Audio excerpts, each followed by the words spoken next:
Hi, welcome to Doll Alchemy.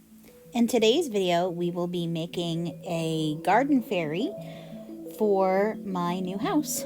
It's been a crazy few months, and long story short, I will be buying my first home with my husband, and I wanted to have a cool little fairy to put in the front garden. So to start, I will be making her wings out of Shrinky Dink paper.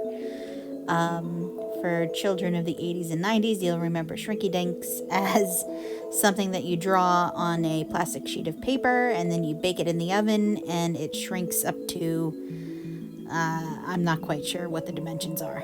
So here's a side-by-side comparison. This is how big they were when I traced them, and this is how big they are now. I chose this material because this will be displayed outdoors in most of the pretty raw elements. We do get all 4 seasons still in New York State. So Shrinky Dinks, once shrunk down, are pretty durable and thick. So now that I have all 4 wings, I'm going to paint with some really cool acrylics, iridescent paint, and regular old nail polish.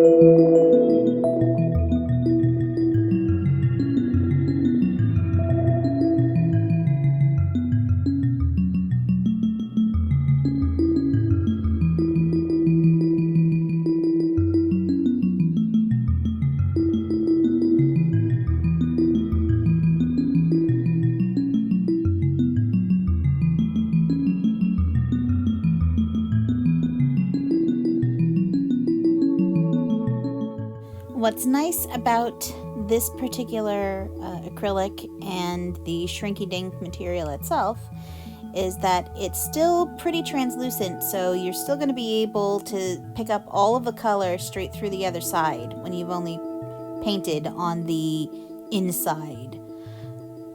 So here's me flipping them over so you can see.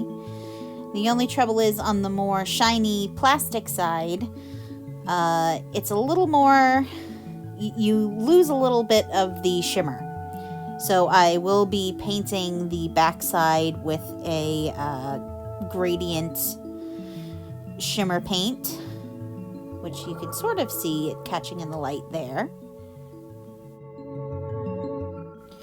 And now that I have all of the wings complete, paint-wise, I'm going to frame them in a very lightweight, very extremely bendable wire, a gold wire that I have, and I'll be holding them there just with regular all-purpose glue. And it was a little tricky because I didn't have, each of the wings shrank up a little bit different. And there were, some imperfections here and there. So I managed to make it through with paper clamps and just old-fashioned elbow grease. And the reason I'm outlining them with wire is so that I'll be able to twist them all together and eventually insert them into a hole I'm going to drill into the back of the doll. And then once she's outdoors, I can readjust them as I need, depending on where she winds up getting placed. Once all of the wings have been affixed to their wire, I did do a UV gel coat and set it in my UV lamp, just for that extra layer of protection from sun damage, mostly. So I chose to use this purple short-bodied, I want to say it's Monster High? It could be Ever After High. Either way, I decided to drill into the doll directly so that I could place the wire in there and fill it up with glue so that the wings aren't going to go anywhere, even if they've been outside baking all day. I decided to make all of her clothing and accessories floral or, flora themed. So I am gluing artificial leaves and flowers directly to the doll body. I wanted to keep it as plasticky as possible because being outdoor between, rain and sunshine and whatnot, I wanted to lower the risk of it getting ruined or moldy. So here I am just going through my different decorative trims. I like the green and purple dynamic, so I thought this was a really cute way to accessorize her. I have so many little flower tchotchkes and jewels and things, so I'm kind of just not any real plan, going with the flow, seeing what I like, what I think looks cute.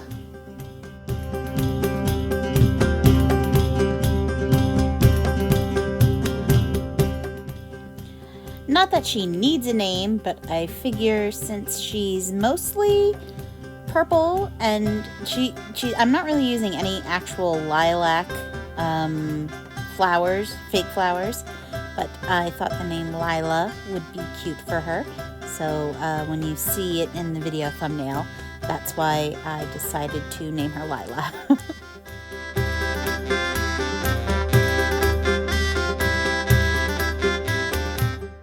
As for her face up, I plan on getting rid of her actually kind of pretty purple factory hair, and certainly her factory grade makeup.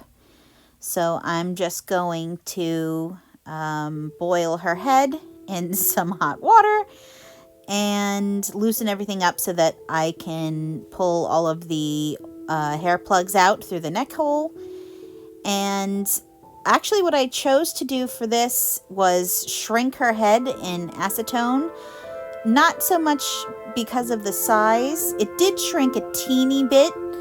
I don't know if you know this trick. Delightful has a great tutorial on shrinking doll heads.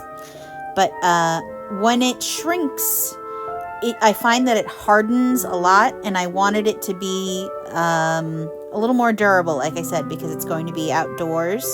So I did shrink the head a teensy bit, not because I thought the head was too big for the project. I just wanted it to get a little bit harder for all the things that I was going to mount on the doll's head.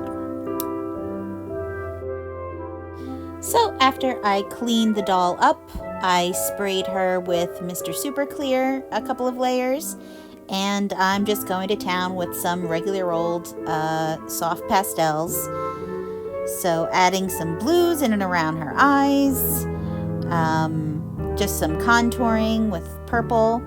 Her hair is going to be green, so her eyebrows are also green. And I was just playing around trying to get her, nice and cute.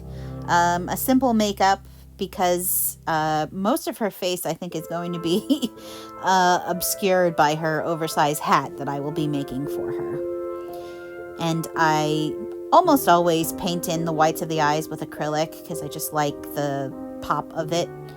And I chose to go with the same iridescent paint that I have on her wings, the, I guess, like aqua colored one. I chose for her eyes. I wanted her eyes to be sort of, otherworldly, ethereal, not human-like, but not too strange.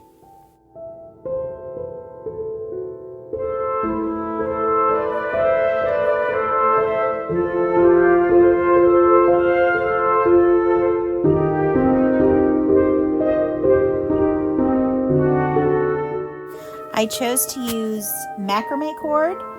I heard from someone on a doll website that she used this for one of, I guess, a similar sort of doll she made that was being kept as a lawn decoration, basically.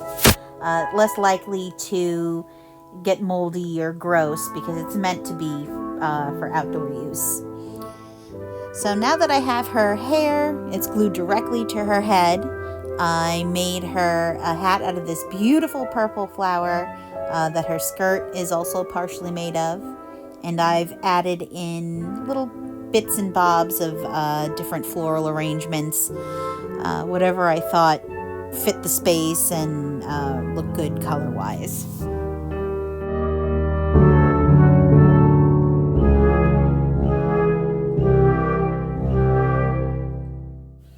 Also, in her eyes, I took little sparkles out of a gold nail polish that I had, just to give it a little bit of catch without giving her actual pupils for when she's in direct light. And I also added in some false eyelashes as well.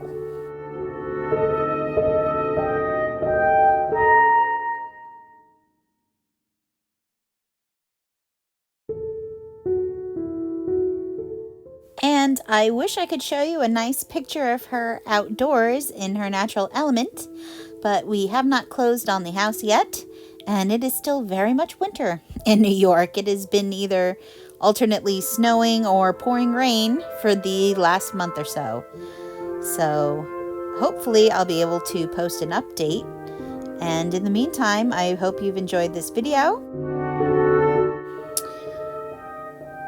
Thanks for stopping by. Come back again soon.